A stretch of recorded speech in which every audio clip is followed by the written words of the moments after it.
Hello, everyone. Welcome to another session of Filmmakers and Their Films.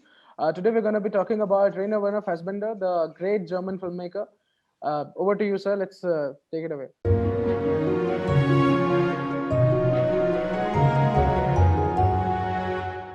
Thank you, Aryan. Now, coming to Fassbinder, I'll begin with this thing of, it's unlike many other filmmakers of the world, great filmmakers of the world, whose work is not associated shall we say, intimately with the histories of their countries. Yeah. They could have come, for example, somebody like Renoir or somebody like Godard might have come from some other country. It's possible to imagine. Fassbinder, no. I mean, Fassbinder, so he's intimately connected with this thing of Germany because he was a product of the post-war generation, and the war made a huge difference to Germany. Okay, now given this fact, I'll begin this session with a brief talk about the German cinema. Right Yeah. now, the history of early German cinema is synonymous with the UFA. I don't know, I can't pronounce this. What exactly is it? The UFA was a film company which was founded in 1917 as an instrument of propaganda to raise the popularity of the ruling dynasty and to neutralize what was felt to be the moral negative aspects of turpitude of the existing films. Okay, now it was a government sponsored thing, as a result of which it developed over a period of time into an art cinema of some sort. The earliest, I think, classic is Cabinet of Dr. Caligari. Yeah. They had their own very specific kind of cinema it developed because you see the important thing was that Germany went through a financial crisis immediately after the war in the 20s. It went through a real financial crisis, right? Now, because of this financial crisis that Germany went through, UFA surprisingly was untouched by it.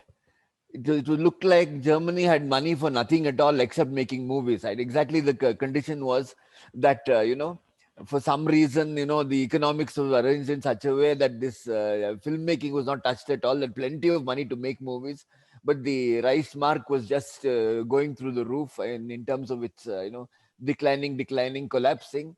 Inflation was through the roof. But at that particular time, it's so happened that the film production itself was stable. So out of this time, you came out in the 20s with this thing called what is normally called expressionism. The earliest movie was, I think, Cabinet of Dr. Caligari, but Robert Wine, who made that movie, is not a particularly well-known filmmaker. He did not make. Yeah, please. So the like normally in countries like post war, we see the change in cinema is pretty much like. But here Germany went into expressionism. Why do you think that happened? That Expressionism is where you're talking about about like World War One. yeah, post World War One. How come expressionism was the thing that they went for? Well, there are many. I think this guy, Krakauer, is a guy who's given various explanations. One of the things is, you see, one of the things about explanations given is that during the war, okay, there were these, what is one of the characteristics of expressionism? Distortions, right? Distortions. Yeah. Distortions is important. What Krakauer, one of the reasons he gave was that in the war, there were these, the landscape was altered by the bombs and all that, right? By the Yeah. artillery, the bombs. Yeah. Result of which there were certain photographs in the papers and all that taken from craters and that sort of thing. So the question is, the public became accustomed to one of the reasons he gives. I don't know how valid it is. Became accustomed to newspaper photographs generally that they started seeing things in a distorted way. One of the reasons he gives. Krakauer, I think, From Caligari to Hitler is the name of the book, one a classic of film criticism, film thing. One of the reasons he gives. Okay, but the point is that I think they just wanted to. Hollywood was the dominant mode, and they wanted to demarcate themselves against Hollywood. So they came up with this, and expressionism, as you know, what is expressionism? Chiaroscuro lighting, distorted images, Yeah. and that sort of thing, right? They did Yeah. that. Okay. Now, so it becomes an instrument of propaganda, and it began to be used once again. I think if you look at 1930s also, it once again went back into propaganda with Leni Riefenstahl. Okay, I Yeah. don't think Leni Riefenstahl made expressionist films. No. I think No. it was not. Okay, I mean, her camera is not expressionist in that way. I think Lang, I think M was somewhat by this, and some of the other ones, I think the Mabuse, the Testament of Dr. Mabuse, all that. Yeah, Testament of yeah, Dr. they're all kind of expressionist. Okay. Yeah. Now the question is that she made this movie called Triumph of the Will. Then she Mm. made this other movie called Olympia. Now these are the big and propaganda went on in a big way. Anti-communist films were things like you should see some of this actually. I would recommend this. Hitler Youth Quakes. I don't know if you can see that. That's an anti-communist film. There's an anti-British film which is later 1940 during the war called Om Kruger. Very, very extremely entertaining stuff. Anti-Jewish film. Very, very nasty bit of anti-Jewish propaganda called Yud Sius. Okay, but the point is at that particular period the big guys in German cinema, they migrated to the US. They couldn't. Many of them was people like who's the guy who did the comedies? Lubish. Lubish was had gone earlier. Lubish was Jewish. Lang, I think, had some Jew, or his wife had some Jewish blood. So they quickly emigrated, and Lang and Murnau went to Hollywood. Were very successful. You can take, for And example, even Lang was even offered to make propaganda films, right? I think he was, yeah, but I Yeah, think he got out of there quickly and yeah, he went there. But the point is, Murnau made Sunrise, which is still today counted one of the great American movies. I think 2027 or so. Lang made many of his films there. There were earlier some other people called Preminger. I don't know if you've seen that. Billy Wilder was yeah. a Billy Wilder. Because Billy Wilder had nothing to do with expressionism. I think he'd gone there earlier from Austrian. He was okay. So then the point is that it was because the German presence in who's the guy who made the Killers, the first one, not the one Don Siegel. There's one more version of Killers. Oh, that is expressionism. It's noir in a certain thing, but you can clearly say it's inspired by expressionism. So a lot of American movies of the 50s and all that noir and all that was highly expressionistic. Okay, Yeah. Kubrick made The Killer. The Killing he made, sorry, yeah. Oh, The Killer, not Kubrick, The okay. Killers, based on Hemingway story. I forget the name of the director. Also German. Not the second version is made by Don Siegel. The first version is made by a German. I forget his name. Okay. Yeah. Then after this, after the war, what happened was this propaganda had been. So the question is, strict censorship was imposed on the German film industry. It was virtually seized. German industry virtually seized after that. There was no such thing, no worthwhile films being made after 45 at all. There was heavy censorship. Okay, and then only one or two movies. East, all the UFA studios, which belonged the UFA studios, went off to the eastern side. Right, they went to the eastern side, and the East Germany they flourished. It thrived. I think they started making propaganda films on the other side, from the communist side, generally East German cinema. But it had a great advantage over West Germany, but over a period of time, it lost that advantage. It didn't do very much in the later years. Okay. The important thing is, so the only I think noteworthy thing was this called the Heimatfilme. The Heimatfilm is a kind of a kind of escapist musical about beautiful women in the mountains. Can you Singing in play the the first mountains, one? yeah. Okay. No. Can you go earlier? I don't know. Just Sure. shifted. Okay, it's disconcerting. Okay. Yeah. Okay. Beautiful women in the mountains singing songs. What does it remind you of? Our What does it films. remind you of? Huh? Our films. No. Beautiful women in the mountains singing Singing songs. songs. It's it reminds us of like our films, yeah. Films No, like not it. our films. No, ours is not that. Yeah. Sound of Music. Yeah, of course, yeah. Sound of Sound of Music is Music. the Okay. hills are alive with Sound the of sound of music. Music. Yeah. Sound of Music is actually a remake of a Heimat film. Okay. Okay. So it's actually, I mean, where does it come from? It's basically a post-war German genre called the Heimatfilm. And the basic is they treated the war as a natural calamity with no author at all. Okay, so Sound of Music is actually a descendant of the Heimatfilm. Heimatfilme is the thing. The number of them you can see them. They're all very cheerful and very basically was to forget the war kind of. Forget that the war actually happened. Yeah, correct. Forget it and attribute to stand as treat it like a natural calamity, so the political issues are not raised. So your Sound of Music is a kind of development of the Heimat film. It is actually the original version was made actually as a Heimat film. Okay, based on that Baroness von Trapp's book or some such thing. Okay. Yeah. So the question is, the very few noteworthy films. Most of the films screened in Germany were foreign films, French films, American films. Okay, and the thing is that, and there was a film club movement started by the French. Obviously, the French were the people who were very interested. Film culture was very great in France, so they started something. And based on that thing, a film magazine called Film Critic was started somewhere around in a left-wing film critic, a magazine called Film Critic, FILMKRITIC, KRITIK, I think. I think critic. KRITIC. Yeah, okay, or maybe K. I'm not sure. Okay, so after that, it was a new German cinema started as a response to that. So there was a guy called Enno Patalas who was heading. Of course, he didn't. He was the kind of Andre Bazin of the German criticism, but he was not nearly as important as Andre Bazin. He went out to film restoration later. But the point is that new German cinema came out in the form of a manifesto made by 26 young filmmakers led by Alexander Kluge. Okay. Kluge is one of the forerunners of the new German cinema. He's very political. And what he called was called the Oberhausen Manifesto, which was actually read out at the Oberhausen Film Festival. Oberhausen was a short film festival, which was basically left wing. It was run by the municipality or whatever. It was a slightly left wing film festival.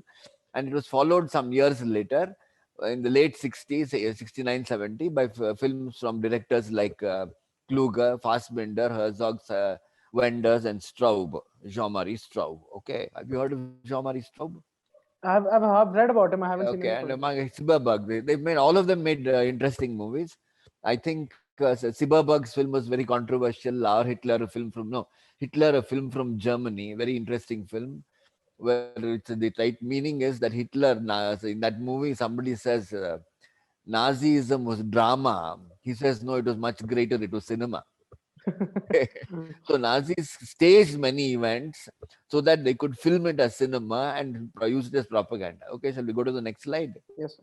Fassbender in New German New cinema. German cinema. Okay, now when we come to Fassbinder in the New German cinema, okay, there's a basic characteristic of this New German cinema created after late 1960s and 70s onwards was a deeply cynical cinema. I don't know if you've seen this Aguirre, the Wrath of God. Yeah, I've Forget seen it. about Fassbinder for a minute. Yeah. Aguirre, the Wrath of God. It's an extremely cynical film about white people trying to conquer a continent. It's I mean cynical and extremely, Herzog has got a, a kind of hatred for the white people in somehow, it's a kind of repulsion of some sort. You see that in some of his documentaries also. He makes fun of people. In this, for example, Aguirre, the Wrath of God, there's a scene in which a man's counting money or so. His head is cut off. It The is head cut off. Yeah. falls somewhere else and it continues to count, right? There are all kinds of things like that. Okay. There are all kinds of satirical elements which are actually, they're not funny really. They're, they're very bitter in some way. He's making fun of, the claim of white people towards civilization. Okay. So the question, obviously the thing of Nazism, what Nazis did in the name of civilization had played a part. Another man is important person is Wenders. I don't know if you've seen Wenders. No, sir. Kings of the Road. I think you should see this Kings of the Road. He's the inventor of the road movie. Very important. Oh, Wim Wenders. Wim Wim Wenders. Wenders. Yeah, Yeah, yeah, Wenders. Yeah. I've seen. It's from Paris, Texas. I've seen Paris, Texas. There is this movie. I think is probably the greatest road movie ever, called Kings of the Road. It's things. also called In the Course of Time. Right? It's a Yeah. brilliant film. Great film. The Wim Wenders is in this film Kings of the Road. Basically there's two aspects of Wenders. One is his love of American culture, Yeah. and the other is his thing of road movie, right? And this thing of American culture is interesting because in that movie at the end, this guy, two men are sitting in some bombed out place. It's on the border. I think it's a shelter, bomb shelter or something. Americans have scrawled all kinds of things on the wall, and then this man says that he was having a breakup with this girlfriend or some such thing, but he couldn't say anything because what was going on in his head was an American song. So the other guy says, yeah, the Yankees, they've colonized our subconscious, he says. So that is Wenders. And then you come to, there are a lot of very negative kind of movies. Alexander Kluger's, I have not seen his Yesterday Girl, but I've seen one called Ferdinand the Strong. It's also a very cynical, very cynical. I think is most of these movies. There's another woman's film made by a woman director called Helma Sanders Brahms, Germany Pale Mother. I would recommend all of them. See this very depressing. Very so. The question is that whole thing of cinema is very depressing kind of cinema made by the new German cinema. Very different from the kind of stuff that the French New Wave did. Right now, Fassbinder was made his first two movies in 1969. One of the first was called Love is Colder Than Death, and the other is called Katzelmacher. He seems to have been very impressed or influenced by Jean-Luc Godard. Okay, highly influenced by Godard. If you've seen, for example, Love is Colder Than Death, have you seen La Chinoise of Godard? Yeah, I've seen La Chinoise. You've seen La Chinoise. Yeah. There's a famous scene in La Chinoise where this girl, who's a revolutionary, and the philosopher, I think Francis Jeanson, who are sitting on either sides of a train window. Okay. Yeah. And they're having a intellectual conversation when the whole landscape is going by, right? Yeah. Landscape is going by. In this film, in Love is Colder Than Death, there is this guy and there is this woman who are sitting opposite each other, and that woman is interested in the man. There is some sexual innuendo or something of that sort. And then the man asks, "What are you thinking of?" to the woman, and she says, "I'm thinking of the revolution." Okay. Yeah. No, obviously, it's done sarcastically. It's done, he's making fun of Godard actually. In the sense when you say he's influenced by Godard, I would, frankly, in my opinion, I would rate Fassbinder a greater director than Godard. Okay. I mean, I would personally. Even in his biopic, like there was a biopic that was made on Fassbinder. There's a scene where during the shooting of Love is Colder Than Death, he asked his cinematographer to keep the camera there, and the cinematographer says that we're not supposed to do that. That'll break the 30-degree rule. He said, "Have you heard of Godard?" He says, "Screw." Yeah, that kind of thing. Okay. It might be influenced and might be satirizing. Influence, but he's making fun. He's actually, I mean, it's quite brilliant, Fassbinder, except he's a nasty piece of work, and he's not nearly as what they take him to be. And his characters, this other Katzelmacher is another nasty piece of. It's about a bunch of lumpen elements, pimps, that kind of people. All these characters are pimps, prostitutes, thieves, that sort of thing. Katzelmacher, they just lay about, so hang around in a corner, have nothing to say to each other. They go and sit in something. The women are trying to, hold on to their men. There's one woman who's got this boyfriend, and this boyfriend, or whatever, he insists on paying her, right? And why does he want to pay her? Because he can afford it. I mean, you can say, and she takes the money. I mean, it's a really mean kind of stuff. And the story is about this Greek worker who comes there, played by Fassbinder himself, called Yorgos.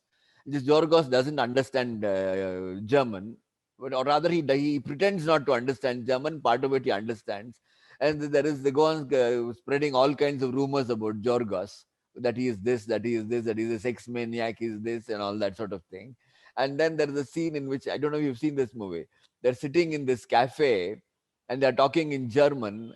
They're saying all kinds of things about this Yorgos. Okay. We'll do this to him, and all kind. I shouldn't say this on a platform like this. There's all kinds of nasty sexual mutilation and that sort of thing. And then once in a way, they take the beer and they say Proust to that Yorgos, and Yorgos says Proust. He's sitting there. Okay, he doesn't understand any word. But the point is, then there's another woman who makes a pass at him, and that man says something. Have you got wife and children in Germany? He says, No. Yorgos, no understand German, no speak German. So the question is, he uses that. So, and Yorgos has also got his own bunch of prejudices. He's also a nasty character. The point is, it's very funny, but it's black humor of some sort, right? Yeah. Very black humor. Okay, that is his first two movies. I think well worth seeing. I've just mentioned three movies. They're not his best movies. I thought it would be interesting to look at these movies because they tell you something about Fassbinder's mentality. Okay. True. So basically, he's dealing with petty pimps, thieves, prostitutes, and people with no future in these first two movies. Okay. Now the point about this Fassbinder is he was a theater actor, and he uses devices from the theater. Now, what is the thing about theater? The basic thing about theater is you use emblems, you use objects in various ways, right? You can use a pen and you can hold it like this and pretend it's a gun. I mean, that sort of thing in theater. You can't do it in cinema. because cinema insists on verisimilitude, insists on realism. Theater does not. You can actually, two people can pretend to be soldiers and stand in a corner and pretend that the whole for 5 feet ahead of them is a battlefield. Okay, in a theater, right? So what Fassbinder does, he went on using the same number of same actors again and again and again in his films, which has been done by people who have involved in theater. Bergman did this, but I would the parallel I would find with Fassbinder is not so much Bergman, but this Carry On series. I don't know if you've seen this Carry On series, British comedies. No, I haven't seen I that. mean, very Carry On Up the Khyber, Carry On Cleo. He had the same character in one, same fellow playing in the same way.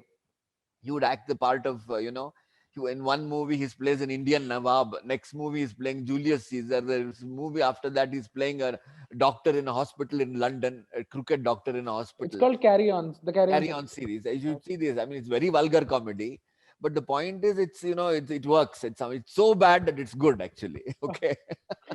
That kind of stuff, right?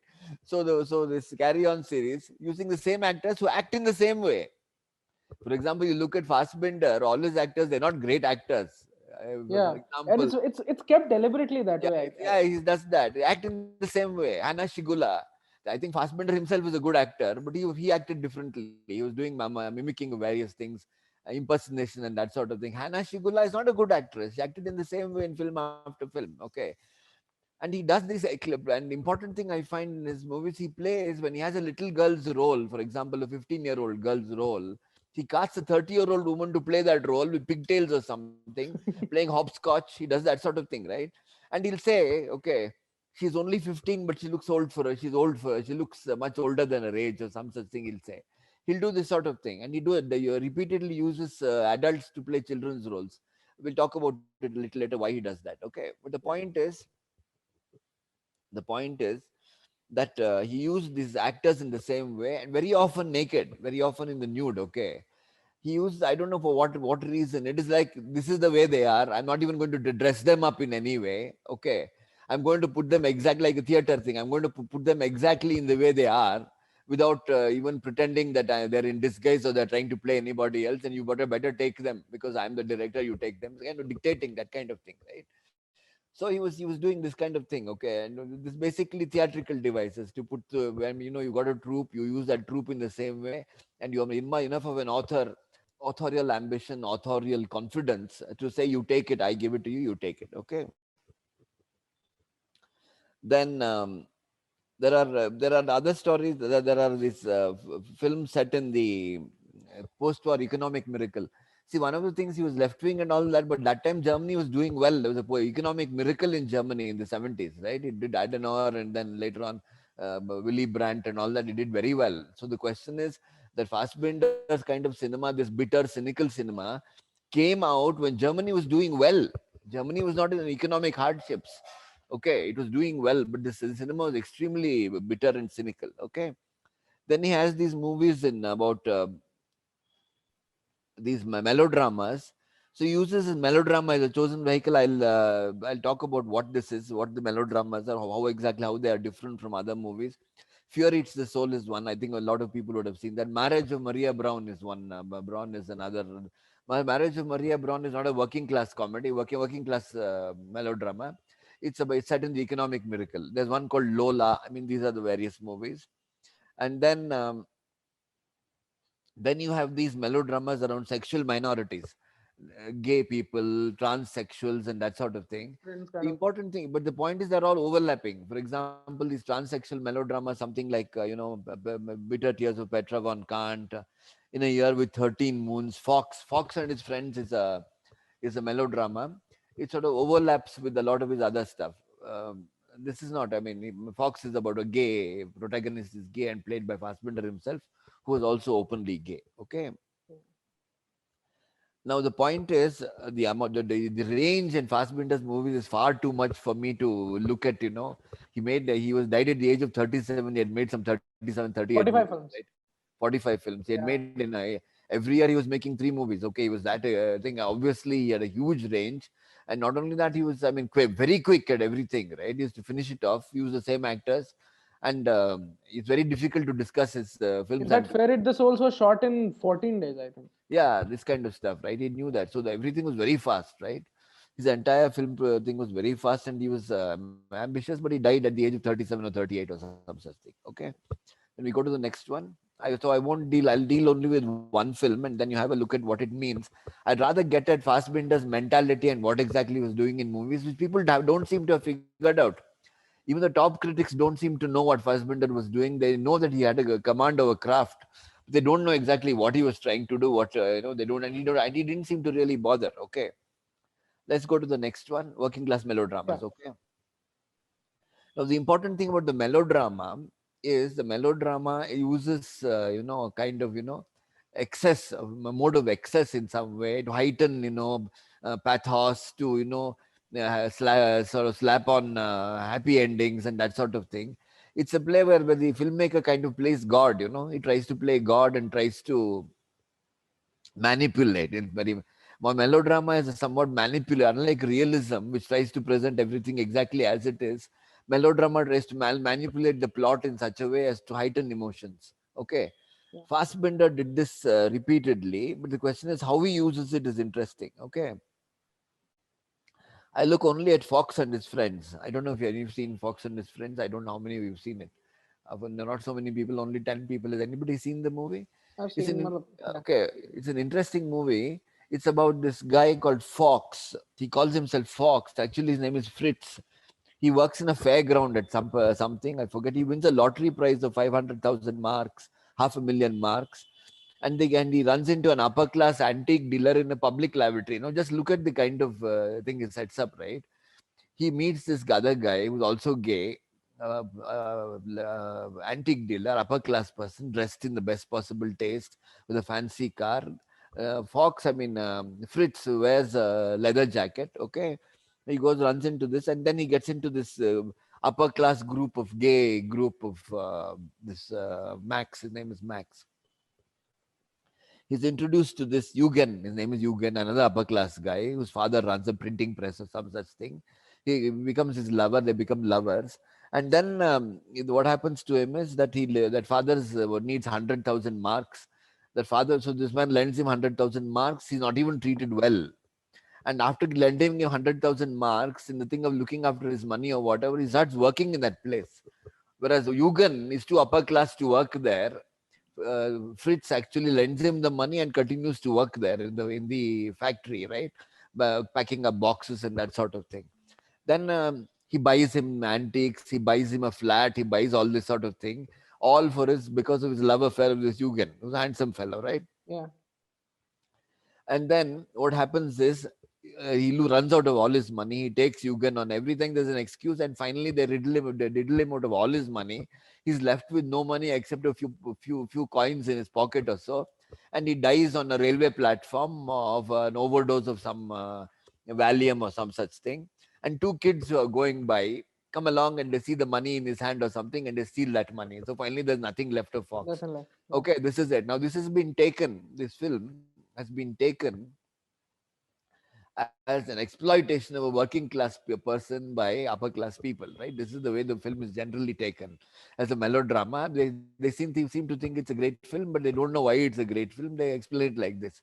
Now, the point is, if you look at this film exactly, what he's doing is, see, what I didn't say about the first two movies is, which to Katzelmacher and thing, is one of the things is the stupidity of his characters is very important in Fassbinder's movies. They're all stupid, okay, the first two movies.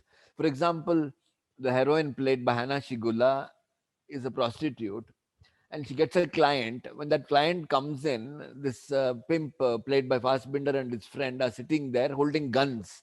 Okay, Yeah. they're going to take his money and kill him. That chap is so enamored of this woman, this prostitute, that he doesn't even see these two men sitting there with guns who are going to kill him, right? He goes on trying to kiss her, and she holds his head like this and turns his head to face them. Then he starts trembling and shivering because he sees these two guys with guns. The point is, people don't catch on. The important thing is they don't catch on to what is their their position in the social hierarchy, what theirs is. They basically don't get the big picture. The stupidity is like that. It's the same thing with those guys in Fear Eats the Soul. No, not Fear Eats the Soul. Katzelmacher. They don't get a big picture of the fact that the German economy needs these gastarbeiters or these guest workers. They need these people. Nothing these fellows do will drive that chap away, right? He's not going to be driven away. He's going to make his living there. He's going to work there. He's going to earn money and he's going to send money home. These guys are basically layabouts. This is a basic thing, that when you allow migrants to come into your country, it's not done out of any spirit of charity. It is done because you need labor. The Germans don't work, right? Basic thing is they're well off enough. They're not going to work. So you got to get people from Turkey, people from Greece to come and work in your country so that the economy is, because of that. So he's making fun of this lumpen element in Germany who can't do that. So the stupidity, in my opinion, of his protagonist is a key issue in Fassbinder's films. Okay, so when he uses the scene, look in Godard's La Chinoise, there is that scene, is intellectual conversation, right? Here he does the same thing. A couple of stupid people. Okay, what are you thinking of? I'm thinking of the revolution. Okay, he's actually making fun of the whole thing. But the point is, he's not really bothered whether you catch on or not. This is the way he's going to do it. He's got that confidence. He can do whatever. So the same thing in Fox. What this Fox is doing is this Fox doesn't understand, right? Yeah. He doesn't understand that he's basically not changed his class from that of working class to some other class because he has come into money. Okay. But he starts behaving in a very cocky way. Yeah. Okay. He starts behaving like an upper class. Yeah, he starts behaving. But the question is, there's a lot of nudity. It didn't took me some time. Why is there so much nudity? Turkish baths and all that, nudity. And Fox is always comparing Eugen unfavorably, okay, physically unfavorably with himself. You'll understand what I mean, okay, Yeah. unfavorably. But the point is that he thinks very highly of himself, this Fox. But the point is, he's basically a fool who doesn't understand that whatever happens, he's not going to come into their category. They're all cultured. They read, Goethe. This chap, nothing. He knows nothing. He dresses in a leather jacket. So the point is, they dress in their cravats and their suits and their, silk shirts and ties. This man puts on his leather jacket, right? Yeah. With all his cockiness, he's still working class. So finally, what the film is about is when a naked person dresses up, one person dresses up into his class, those guys dress up into their class. So basically, he's making fun of this Fox for actually this entire thing of nakedness is to show that it's only when they're naked that people are there is no class distinction between them. The minute they start dressing up and that in the Turkish bath, he does that in Fear Eats the Soul as well. Yeah, he does that. Yeah. So this is the important thing of Fassbinder, that he's basically calling Fox a friend. I mean, a fool. Actually, he's basically a fool. He can't do anything. So finally, when those even kids come and take, what does that say? What children come and steal his money, a little bit of money that he's got. What kind of helpless idiot is he that he can't take care of himself? So he's not really, though he plays up the melodrama and shows him being cheated and that sort of thing, right? He shows that sort of thing. Basically, his sympathies are not really with that. He's making fun of this. And look at the name, Fox. Cunning, right? Yeah. It's ironic. Why ironic use of the word Fox to call him? I don't think that the people have really seen all this. They just, I don't know what kind of critics what they've made of this man. They don't seem to have made much of.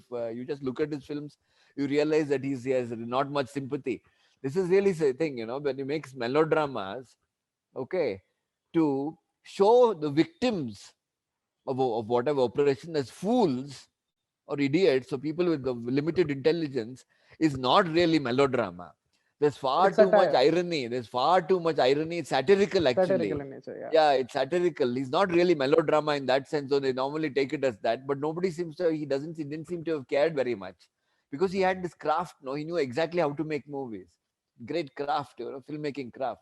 So the question is that that craft was pulling him through. He didn't care whether they understood his movies or whatever he was making of them. And the kind of stuff he used to say in his movies, there's one called Jailbait. I mean, red hot stuff. The father, saying stuff like the daughter is abused or something, underage daughter is abused by some young man. So father says, I would rather that 1 million Jews be gassed rather than have my daughter be spoiled by some person. I mean, that kind of stuff. Of course, the father is very unsympathetic character. It is not that in this fellow's films, all of them are unsympathetic in some way. Some of them pretending to be sympathetic, some of them pretending to be unsympathetic. But basically, he has not much sympathy for anybody in his films, right? So this He's is got a lot basically of resentment for everyone. there's a lot of. So the question is, he's making fun of people, and he seemed to have treated his. We go to the next thing. He Yes. seems to have treated his. Yeah. So I think that it's much easier to misunderstand Fassbinder's films, and I think you've got to use your head a little because he didn't really care. That he got his craft. He didn't really care what was doing. Okay, what he was doing. The third generation, for example, his Fox and his friends was hated by gays. I'm not surprised at all, right? Yeah, because it doesn't make an issue out of that He doesn't. He homosexuality. doesn't. He doesn't treat them as victims. Yeah. Sexual minorities want to be treated as victims. They don't want to be. They don't. Look, all sexual relationships. Okay, hinge on power. I talked about it in politics, right? There is a question of the same thing with gay relationships also. There's one lobbying for control over the other. This sort of thing is in every single thing. So whatever he does as sexual minorities, it's like this. You can take a, shall we say, a black group. You can take a lower caste group, Dalit group, whatever. Everywhere within the group itself, there will be lobbying for power, one trying to assert power over another. To talk about an entire community as victimized is actually simplistic. Fassbender was much too smart to see, gay community as victims or whatever. Within their lot, he saw, the kind of politics working. So in Fox, it is there, this question of politics working within that. Okay, and then there was this movie called The Third Generation, which I think is one of his best. It's a nasty attack on terrorist organizations. See, normally, what is your thing on terrorism? Or if you're dealing with Maoists, the way Arundhati Roy would deal with Maoists is to treat them as victims, as some kind of rebellion of tribals or something. Yeah. Okay, that's the way Maoists would be. But you actually look at the Maoist thing; it's very hierarchical. Who are the leaders of the Maoists in India? They're Brahmins mostly, upper caste. Okay, they're not tribals. The tribals are the foot soldiers, but the question is the Maoists itself would be, upper caste and this kind of thing is always there. So what happens is the same thing with the third generation. It's a really, satirical portrait of a terrorist organization, supposedly with left-wing ideals, made fun of. So somebody said, I think the New York Times critic said, we think of Fassbinder as a, left-winger, but I wouldn't be surprised at some point if he ended up on the right. But the point is, he didn't care either for left or right. Okay, his basic sympathies were with the left in some way, which didn't mean that he wouldn't see the left for what it was, the left, the actual constitution of the left political parties for what they were. In this one, for instance, Third Generation, there's a line he says, the terrorism is an invention of capitalism to enable it to force it to protect itself. So it invented terrorism in order to protect itself, justify its protection of itself. You understand the point? So all this stuff is there. So he was obviously he was a very, shall we say, not a person whom they might have fully approved of. He treated his own colleagues very badly. Okay, so when they were rebelled or something, he made a movie about called Beware the Holy Whore or something, about idealistic filmmaker who wanted to make a movie, and I haven't seen this movie, who wanted to make a movie, but all his crew is so bad and they're so self-seeking that finally but somehow he makes a masterpiece of a film. This is what. So it's basically self-seeking that he was doing this. It's called Beware the Holy Whore. Will Beware the Holy Whore. Okay. That's what it's supposed. I've not seen this movie, but the point I'll be is, seeing it. in spite of making movies like this, okay, he still made great movies. They were not bad movies. Somehow he turns that around to mean something else. He manages somehow to make it something else. It looks like self-aggrandizement. It looks like something, but finally you look at it, there is something else. It's subtle. It's got layers. It's got all kinds of things. Okay, that is the thing about Fassbinder, which is why probably for Herzog is much more appreciated today than Fassbinder, because he's easier. Herzog is easy. Fassbinder is not easy. Okay, this is one of the reasons. And okay, so the question is, he seemed to have been completely indifferent to the fact whether people understood it or understood him or not. He exploited his actors, his lovers. Two of his lovers committed suicide, right? Yeah. One, yeah, two of them committed suicide. One was a black guy who was acted in Fury to the Soul. The other was a white man who acted in, I think, I Only Want You to Love Me. Okay, so the point is that he treated them badly, and it was a bad scene, right? So the question is, okay, so the question is, at one point, some interview, he was making 3 movies or 4 movies a year. His ambition was to make 3 movies, one to win in Cannes, one to win in Berlin, one to win in Venice in the same year, and then make it to the cover of Time. That was his plan. And and he was very conscious of his ugliness. Okay. Yeah. And he said, I want to look ugly on the cover of Time.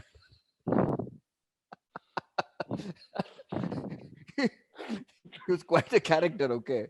But the point is, this guy was brilliant, okay. I mean, I would rate him. I mean, he's a brilliant filmmaker. There's no doubt about it.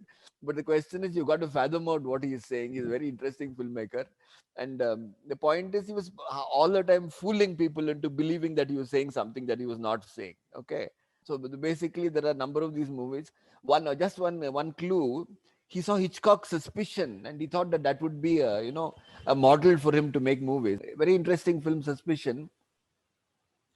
In this film, this wife has got this very handsome husband played by Cary Grant, right? Yeah, it was Cary Grant. Extremely handsome. I mean, and Cary Grant at his most handsome was probably in Suspicion, right? True. And then he's a very charming person. He does everything. He's got friends and this and that. His ideal husband. But gradually, his wife realizes this guy is murdered his friend. Okay. He murders 2 or 3, takes their money, something he benefits in some way, and gradually the wife begins to suspect. And then wife realizes that he's trying to murder her and take her money. Now the point is, it's a very, it's an extremely devious kind of cinema. But the point is, Hitchcock puts on a very bad ending in the sense deliberately to say that wife's suspicions are not justified. But you know very well when you watch the movie that it could have only ended with the husband murdering the wife and the wife accepting the fact that she's going to be murdered. She loves him so much, she's prepared to be murdered by him as well. Okay. Now the point is that is the kind of movie. There are a number of these movies where you're supposed to reject that ending and say, no, he has made this ending simply because he cannot have a realistic ending. Therefore, he has done this. So I think from that, you can get some sense that Fassbinder was trying to do this in film after film after film, put on endings, put on some kind of thing which was actually mislead people into believing it was something else rather than what it was. I think he was expecting people rather, probably in the Brechtian sense. I don't know if they expected it. He thought give them a chance to figure out if they're intelligent enough, but I don't think too many guys figured out. Okay, Yeah. like Brechtian thing of applying your critical faculties. Now the point is, Marriage of Maria Brown is not one of my favorite films. I've recommended it here. It's a post-war thing film. You just look at this movie, okay? I think all of you have seen this movie, Yeah, yeah. Marriage of Maria Brown. You would have seen it. Most of you would have seen this. That's why I mentioned it. Most famous film of him. What exactly is this film? It's brilliantly made. Look, one of the things about this is he's got this, naked white woman, black skin, this he does Yeah. this sweating skin, all this sort of yeah, stuff. he shoots the entire scene with Yeah, he dialogue shoots off it. screen. Yeah, correct. Yeah. I mean, he does all this, right? No, the kind of stuff is, what exactly is he doing? What exactly is Maria Braun? What is wrong with her? What is exactly the? Why does that movie have to end in that particular way? Okay. Exactly. What is that film does? Why does that film have to end in that particular way? Gas stove being explosion in the gas stove, that that she's killed after all that. She's actually done nothing wrong, okay, in that film, except killing that black guy, killing that I forget his name. He kills that man, Bill, I think his name Bill, is. yeah. Decent fellow, has been decent. She kills him in a fit of whatever, in some thing. She kills him, but apart from that, why? And husband takes the blame and goes to jail on her behalf. Is it justified in a melodrama to have her, after doing nothing, coming up the hard way, suffering in every possible way, and finally being killed in a gas explosion? What do you make of that? What I do you think make it's of that? it's more of like in case of Marriage of Maria Brown, he's constantly that post-war German conscience which has that guilt. which is constantly reminded, like throughout the production design as well in the film. If you see, like the walls have these holes throughout. Every wall has a hole Yeah, throughout, which is a constant yeah, correct. reminder of And what that has happened. and then later the post-war thing, taka taka taka, you have that sound of the Yeah, so I of think the he's trying to demolition. parallel that character, the Maria Brown's character, with Germany in itself. I It's think. possible, but you know what is Yeah. the thing? I take that gas to represent gas in the Nazi sense.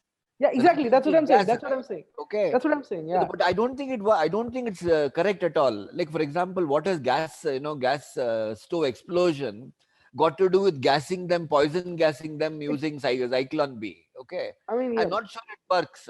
I'm not sure it's a proper analogy at all. Okay, I'm but not the sure even if point is, he cared about the analogy, but he. he didn't care. He didn't seem to care. Okay, this is the basic thing. He does things. He'll push. There are some absolutely some scenes in that movie where, for example, she's carrying that placard and it falls. A train goes. Is it people walk on it? Some sort of thing. The train.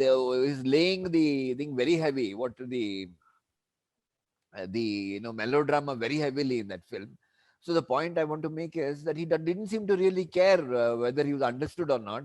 He had got his craft perfectly okay, right? Everything in his craft is perfectly okay. He knows how to make the movie.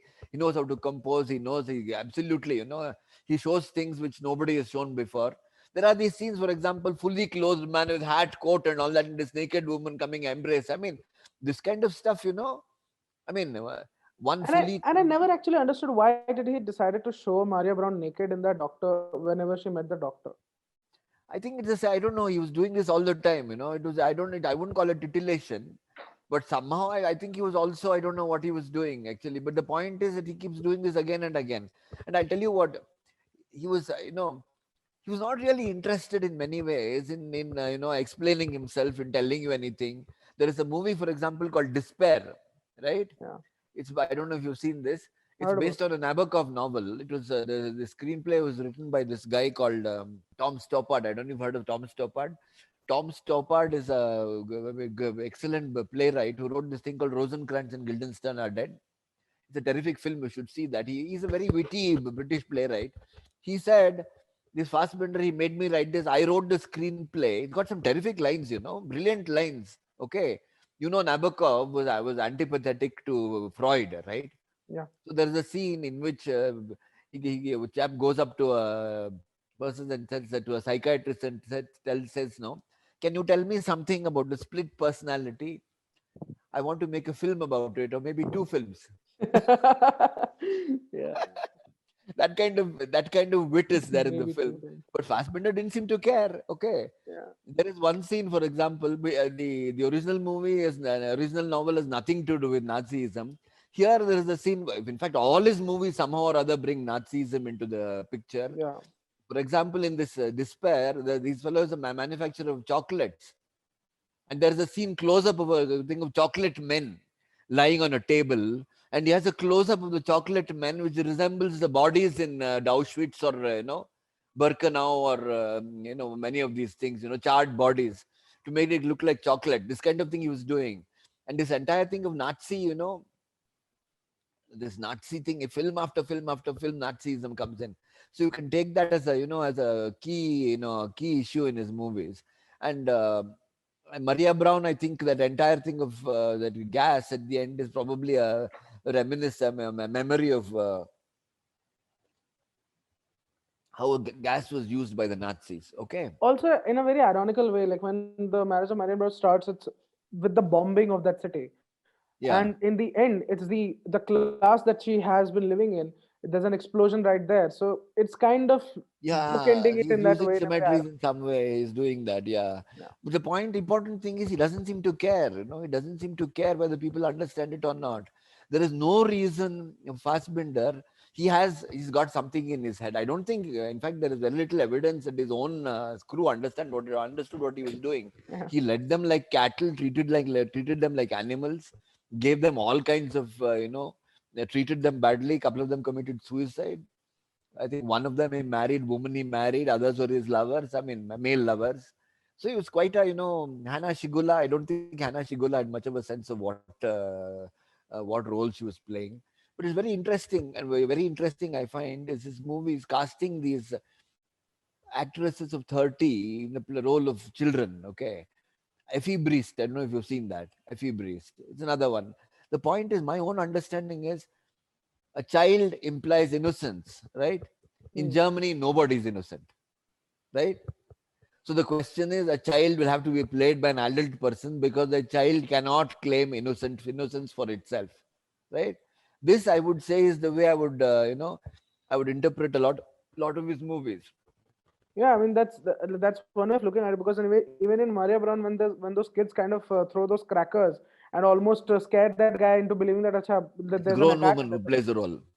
Yeah, It's a grown. It's not a child. It's a I grown woman mean, who plays the role. there's another scene where these two kids, two young boys, they just burn some crackers, and they scare this guy into thinking that the U.S. Army has attacked probably. Hmm. Yeah, so He he actually does had that. children playing those roles. Yeah, yeah, he actually has two Yeah, children. children. Okay, but usually when he has characters, child characters, they played by adults. Okay. Yeah. So let's just go into, I mean, last thing. I just want to, he's made, I don't know if you've seen Lily Marlene. Lily Marlene is an interesting movie. It's a musical. I mean, you can't imagine, Third Reich is a musical. Can you imagine this? He has this woman who's a bad singer who has got this. It's a full melodrama, photographed in some way. Okay, about this woman who had this song called Lily Marlene, became a super hit. All the German troops were hearing that music, and it became a big hit. And how that because of that song, she is invited to Hitler. It becomes so famous. They can't do anything to her, and she becomes so famous. There's one scene, okay? Yeah. There's one scene, a very funny scene, where this Willie, her name is, she's invited to meet Hitler. Okay, she goes along. The huge doors of Hitler's room are closed. Right? There's a soldier there. Then she's waiting outside. Then the door opens, and a blinding light comes from within. Okay, you can see that. Okay, From Hitler's room. Hitler's room, blinding light is coming from his room. What exactly is that? Now, this is obviously Moses and Ten Commandments, right?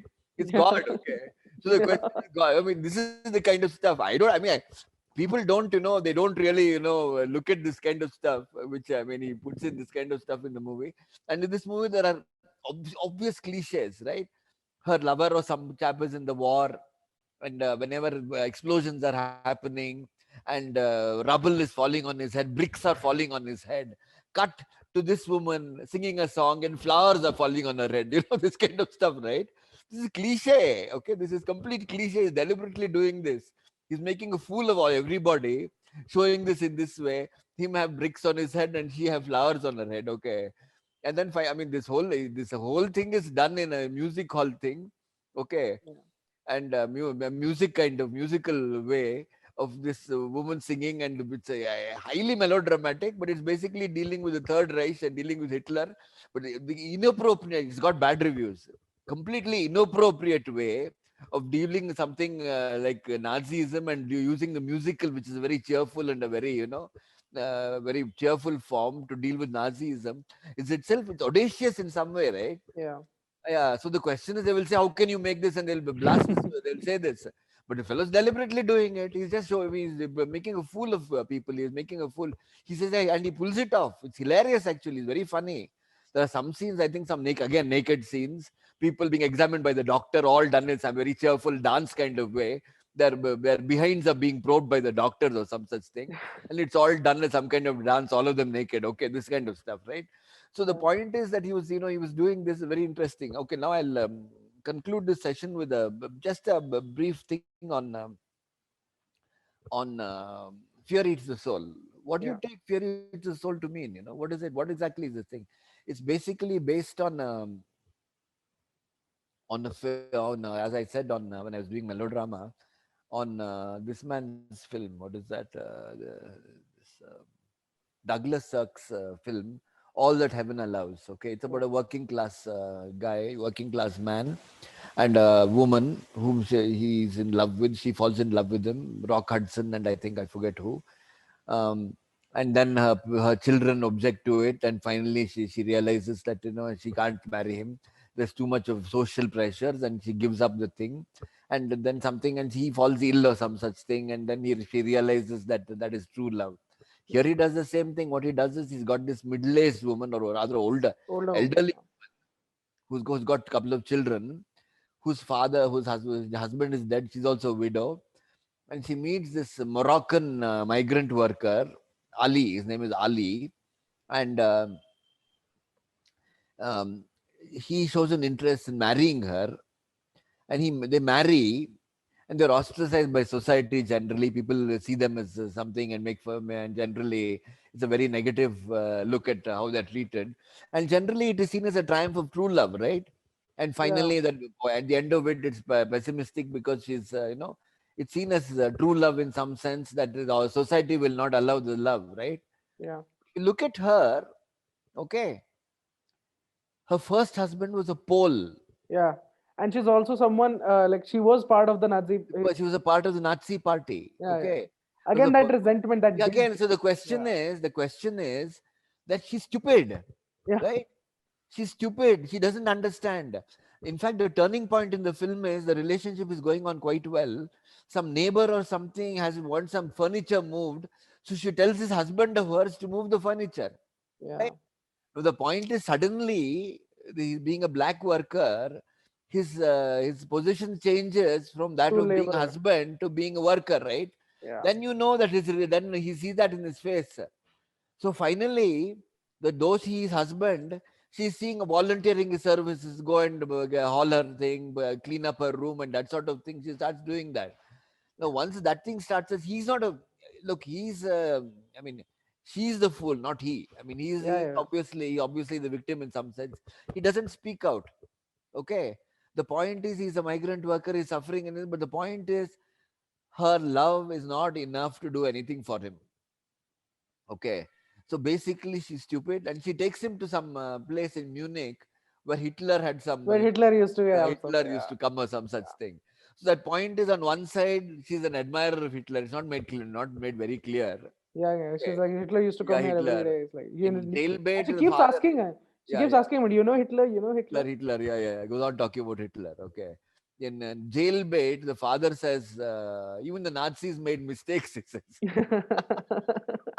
War Yeah, is over 20, 30 years ago, and now you're realizing that the Nazis also made mistakes? Huh? I mean, that kind of stuff, okay? He's obviously making fun of, a certain class and certain idiots, okay? This kind of thing. And Fury Eats the Soul is the same thing. She is not a sympathetic character in that sense. She's too stupid. She doesn't understand the large picture. She doesn't understand her own thing. She doesn't understand that being a Nazi member of the Nazi party, being this, being that, and all her prejudices. Then she asks people to come. He thinks all blacks are dirty. He's not like other blacks. He's got, look at his muscles. He takes a bath every day. Okay. And all her friends she calls, all those guys who were once upon a time, her enemies, all come and examine this man like a zoo animal or something. yeah, So the question is that this entire film, which Fury Eats the Soul, should be seen like that. But the point is, Fassbinder is not going to tell you. I don't think I've come across this anywhere. This analysis where I'm giving you a Fassbinder's Fury Eats the Soul. I have not come across this thing of seeing her as basically stupid. yeah, Okay. yeah. I mean, and when she gets an opportunity, another person comes from somewhere else, she joins up with these people and then ostracizes that other person, right? Yeah.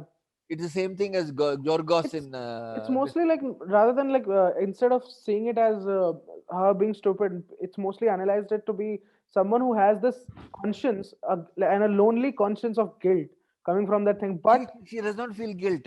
Like she does actually. I mean, she's a little, shall we say, short of intelligence in some way. oh, that shit, He yeah, doesn't feel. See, guilt individuals don't feel in his films. Okay, there's never a feeling of individual guilt in Fassbinder's films. Okay, it's always collective guilt which descends on them at a later thing. This thing. I mean, A Year with 13 Moons is another film where a guy gets himself castrated in order to, because he falls in love with some man, and that man says, if you'd been a woman, I would have fallen in love with you. So this man gets himself as a transsexual, goes and does that, and that chap actually has made a lot of money running a brothel somewhere. Supposedly a survivor of a concentration camp. Okay, in A Year with 13 Moons, who comes out, runs a brothel on the ruins of a concentration camp and makes money. What does that mean? Okay, that he has learned something about the business aspects of a concentration camp. What does that Yeah. mean? Who would do this sort of stuff? Okay, that is your in a year with 13 moons. It's quite a, again, very dark film, very very brutal. There's this scene in the slaughterhouse. Again, this is another thing. Slaughterhouses, right? In which is that film? I think Jailbait.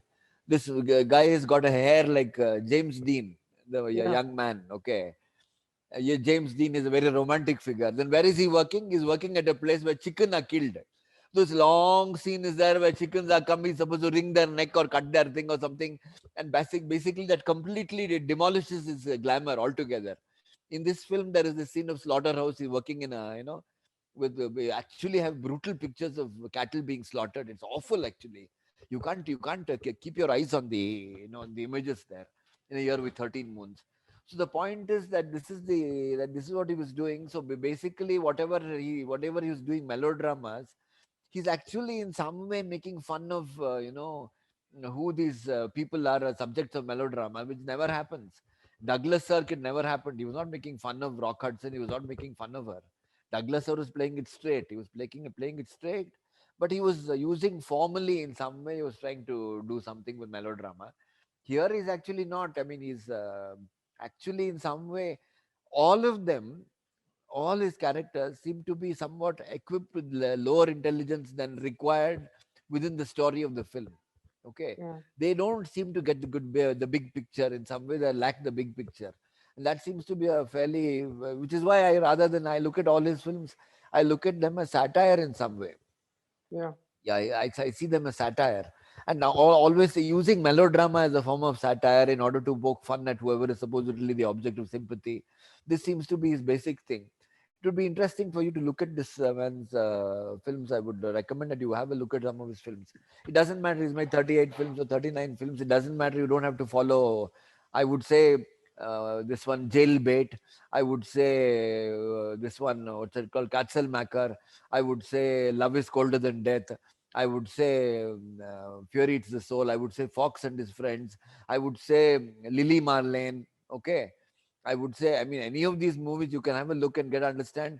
It's not that clear. What he's trying to say is not that clear because he doesn't seem to really care whether you understand his movies as what he's intended or not.